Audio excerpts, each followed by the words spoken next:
Thank you, Madam Speaker. Madam Speaker, the Honourable Prime Minister, the Honourable Leader of the Opposition, Honourable Members, I rise this morning to address the statement delivered by His Excellency the President of Fiji. Madam Speaker, at the outset, I wish to echo the sentiments made by the earlier speakers, congratulating our Rugby Sevens team for winning Fiji's first ever Olympic gold from Rio. The address by His Excellency the President was both inspiring and admirable.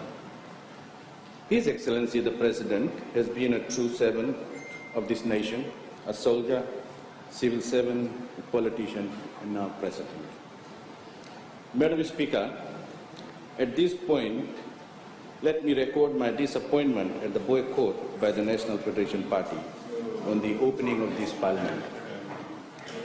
It was a gutter-level tactic. The leader of the NFP accused the Honourable Prime Minister of wasting parliamentary time by speaking out against their boycott. This is laughable. Madam Speaker, the NFP has made a joke of itself and of their continued boycott. Madam Speaker, may I remind them that this is where the action is and not in the pocket meetings.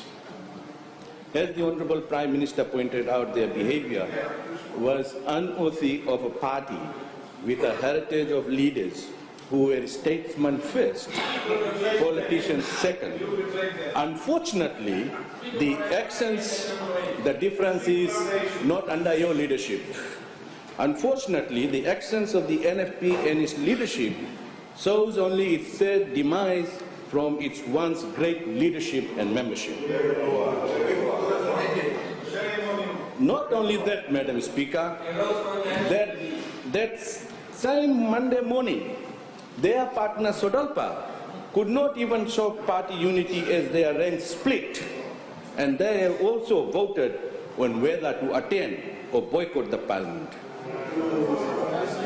Madam Speaker,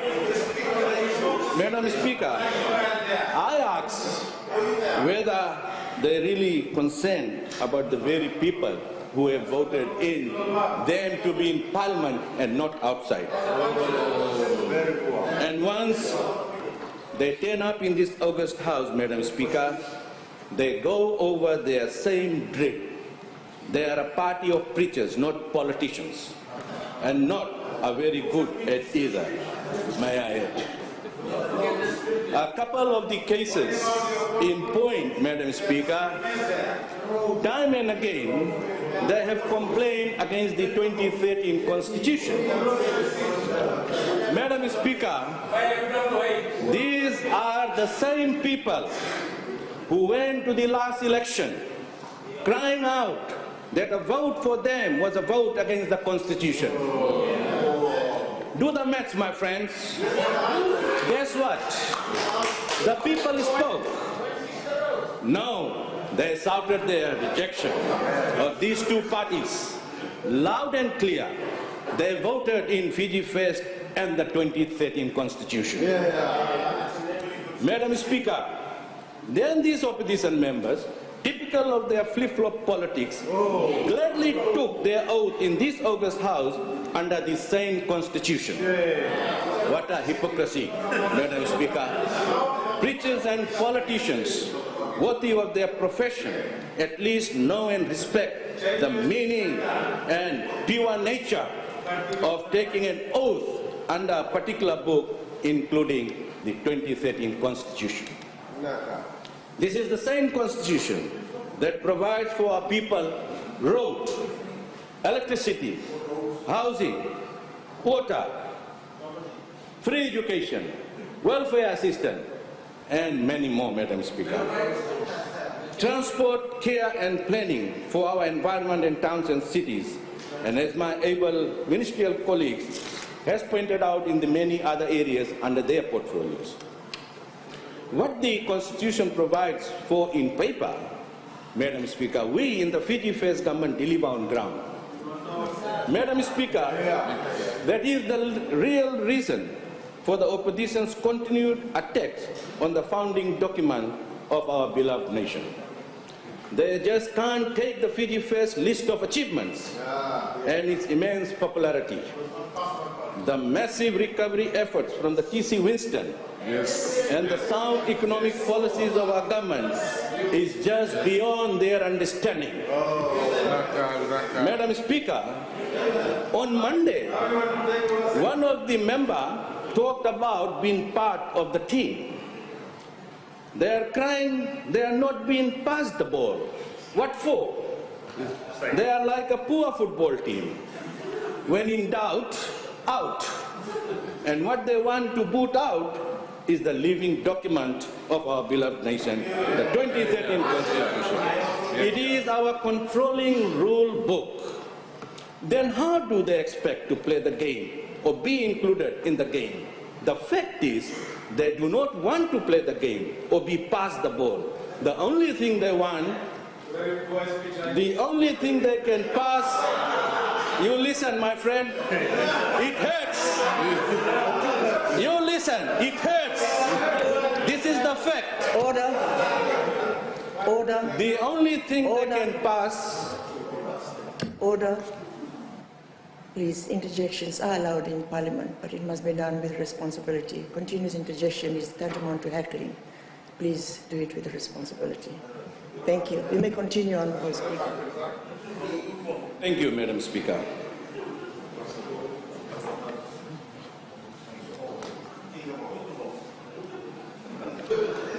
The fact is they do not want to play the game or be passed the ball.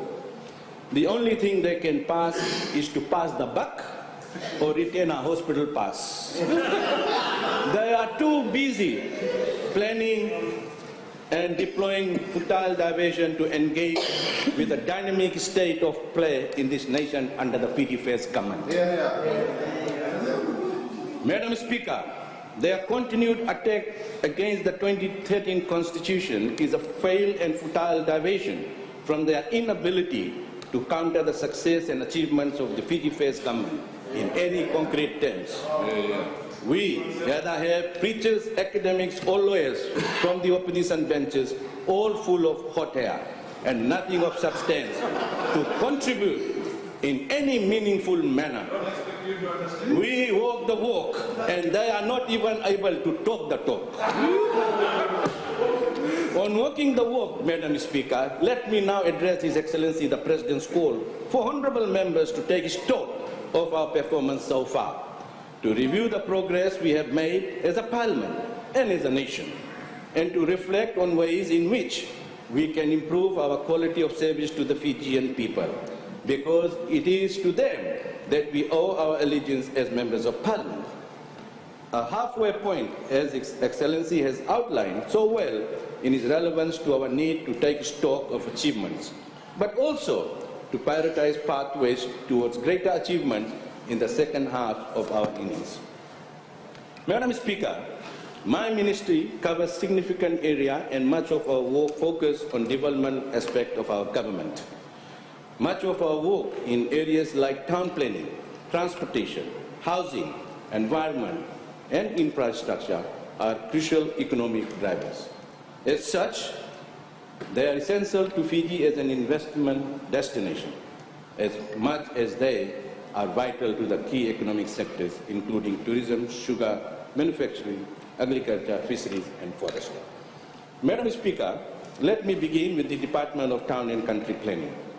My ministry is currently reviewing two of its laws, Subdivision of Land Act Cap 140, a law that came in being in 1937, and Town Planning Act Cap 139 in 1946. Both laws play a vital role in the investment and economy of our country as they influence decision-making process on land and building development in Fiji and the planning of the urban and rural areas in Fiji. Madam Speaker, a consultative forum with professionals, consultants and stakeholders is currently in process on the final draft. The intent is to have strengthened and focused revised laws towards an improved and sustainable urban and built environment. Madam Speaker, next I turn to the very important area of housing. Madam Speaker, To support the implementation of the National Housing Policy, the government approved National Housing Policy Action Plan, whereby 24 activities were to be implemented. As of 21st September 2016, the Ministry has completed 21 activities and 3 activities will be carried out in the remainder of 2016. Madam Speaker, to support the housing policy implementation work, my Ministry will continue to upgrade 17 squatter settlements throughout Fiji in 2016-2017. Roads. Madam Speaker, 3 years ago, my Ministry embarked on a program to improve the state of the nation's road. FRA provides ongoing maintenance and regular replacement of existing roads, bridges and jetties to avoid these assets falling into disrepair. Many of our bridges, Madam Speaker, are weak as a result of overloading and not being maintained. All in all, Madam Speaker, we are working on upgrading and maintaining our existing roads, jetties and bridges and building new ones and to long last. Madam Speaker, much has been said of the recent developments surrounding the recent withdrawal by the MWH. Madam Speaker, FRA has assured the former MWH workers of their rights to apply for advertised positions with them. FRA has assured my Ministry that they hope to provide employment to a large number of suitable, qualified and relevant former MWH workers. Other matters related to the operational are subject to various legal process and therefore not open for discussion or disclosure at this point in time. Madam Speaker, the government is making an all-out effort to improve road safety in Fiji. As a responsible government, we have provided a budget towards promoting safer roads in Fiji that would see implementation of enhanced awareness campaigns and outreach programs. LTA will continue to strengthen its enforcement and compliance in areas of overloading, speeding and illegal operation. In this regard, the installation of roadside red light and speed cameras at certain locations to combat speeding and red light related traffic infringements on our roads is currently being implemented.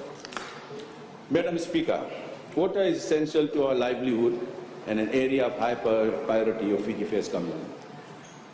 Water Authority of Fiji was established to take over the responsibility for providing access to quality drinking water to residential and non-residential metered customers. This is not restricted to urban areas with a key priority being the setting up of water supply system in rural areas. Under the improvement of rural water schemes and the installation of 30 ecological purification system, we will improve the quality of water supply to the villages and the settlements. Madam Speaker, despite the setback caused by the TC Winston, last 6 months has seen 11 new rural electrification grid extension projects completed and commissioned. This year's allocation has already seen the mobilization of electrical contractors to wire over 1,300 rural homes for connection to these new and also existing power lines in Vitilevu and Vanuatu. As outlined in my opening address, Madam Speaker, my department and the Ministry are all geared to add to the momentum that we have built up during the first half. We are all fired up to deliver on all our missions as we head into the second half in an equitable, sustainable and efficient manner on all our deliverables.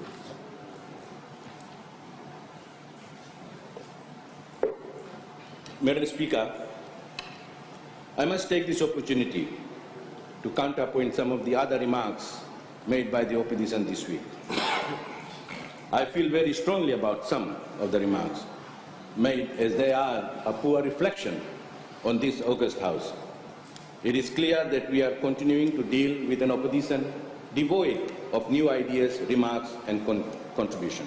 I would like to urge all Fijians to move ahead in these inspiring and dynamic times of Fiji. I know that the older, current and younger generation no longer judge achievement by old yardsticks. It is interesting to note that all of a sudden these old politicians are banding together, and the opposition is attempting to be the glue. Madam Speaker, I must say that I am saddened by the hypocrisy shown by the opposition member in praising Mr. Jairam Reddy.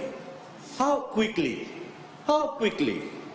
Madam Speaker, people who not so long ago backstabbed this man. Hang on, you listen.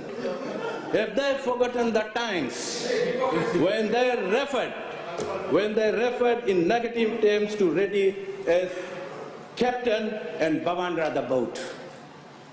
You ask me what he thinks about you. Don't point me. You are a shameless person. Madam Speaker, this was said by these same people. Reddy the captain, Bavandra the... Point of order, Madam Speaker. In addition... Point of order. Madam Speaker, the member just said to one of the opposition members that he was a hypocrite. And it is unparliamentary, Madam Speaker. It is imputing improper motives and creating ill will in Parliament by addressing a member as a hypocrite. Thank you. As you will recall, honourable members, if anyone uses a term that has been rejected by another, that has been targeted, and raises a point of order, I will take that point of order. I will ask the honourable minister please to withdraw the word.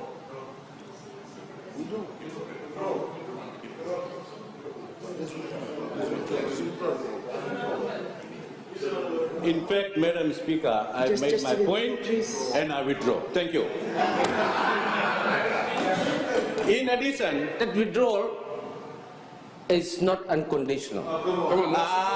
He said he has made his point. Order. This is not on. Order. The withdrawal has been made. Honourable Minister, please continue. In addition, Madam Speaker, Point of order, Madam Speaker. What's the point of order? Point of order, Madam Speaker. That's not an apology. The honourable member said he made the point. What is the point he made? He made the point that he is an hypocrite. That's the point he made. And that's the point of order. He must withdraw that unconditionally. Thank you. I have made my ruling and that the withdrawal has been made and accepted. I will now ask the Honourable Minister to continue. thank you, Madam Speaker. In addition, Madam Speaker, one of the continued remarks that the opposition harps on and on about is the neglect of our rural people. Madam Speaker, these are no longer the times when these politicians combine to keep the rural people isolated and in a hole as their private vote bank through sugar politics. Those days are gone, Madam Speaker. They do understand what's happening in and around, Madam Speaker. Madam Speaker, the times for the politics of that era and those politicians is well past. I have been on ground. And listening as we monitor the implement the many programs under my various portfolios. Old tricks won't work anymore, my friends. The politics of divide and rule that these old hands learned from the colonial masters does not stand a chance in the new world under the 2013 Constitution and under the Fiji First government.